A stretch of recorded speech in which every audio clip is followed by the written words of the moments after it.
Friends, நிறைய பேர் வந்து பெங்களூர்லேருந்து கிருஷ்ணகிரி வர்ற மாதிரி வந்தோம்னா நம்ம ஒசூர் பிரிட்ஜு மேலே வண்டி விடுறாங்களான்னு கேட்டிருந்தீங்க. பெங்களூர்லேருந்து கிருஷ்ணகிரி வர்ற மாதிரி வந்து எல்லா வண்டியும் விடுறாங்க.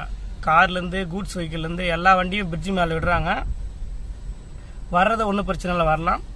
அதே மாதிரி நம்ம கிருஷ்ணகிரிலேருந்து பெங்களூர் போகிற மாதிரி பார்த்திங்களானாக்கா நம்ம பத்தலப்பள்ளி மார்க்கெட் தாண்டி மேலே சீதாராம் மேட்டில் லெஃப்ட் எடுத்து அசோக் பில்லர் வழியாக அப்படியே வந்தோம்னா நம்ம சிப்காட்டன் வந்து ஹைவே ஜாயின் பண்ணி விட்டுருது. அங்கே வந்து லெஃப்ட் எடுத்தோம்னா பாரத் பெட்ரோல் பங்க்கான அப்படியே நம்ம பெங்களூர் போகிறவங்க போய்க்கலாம். சீதாராம் மேட்டர் வந்து கூட்ஸ் வண்டியை மட்டும்தான் மறித்து இஎஸ்ஐ லெஃப்ட் திருப்பி விட்றாங்க போலீஸ் வந்து.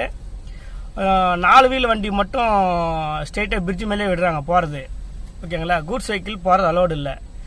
4 வீல் வெஹிக்கிள் சின்ன வண்டி லைட் வெஹிக்கிள் மட்டும் அலோவ் பண்ணுறாங்க பிரிட்ஜு மேலே போகிறது. ஓகேங்களா, போகிறத மட்டும் கூட்ஸ் வெஹிக்கிள் விட்டுறதில்ல. 4 வீல் வண்டி மட்டும் விட்றாங்க. காரு, பிக்கப்பு, 4 சக்கர வாகனங்கள் மட்டும் விட்றாங்க. மீதி ஹெவி கூட்ஸ் வெஹிக்கிள் எல்லாம் பார்த்திங்கன்னா இஎஸ்ஐ ரிங் ரோடு வழியே திருப்பி விட்டுறாங்க. ஓகேங்களா, அதுதான் அந்த ரோடு வந்து கிளியர். இந்த பக்கம் மட்டும் இப்படி போகலாம்.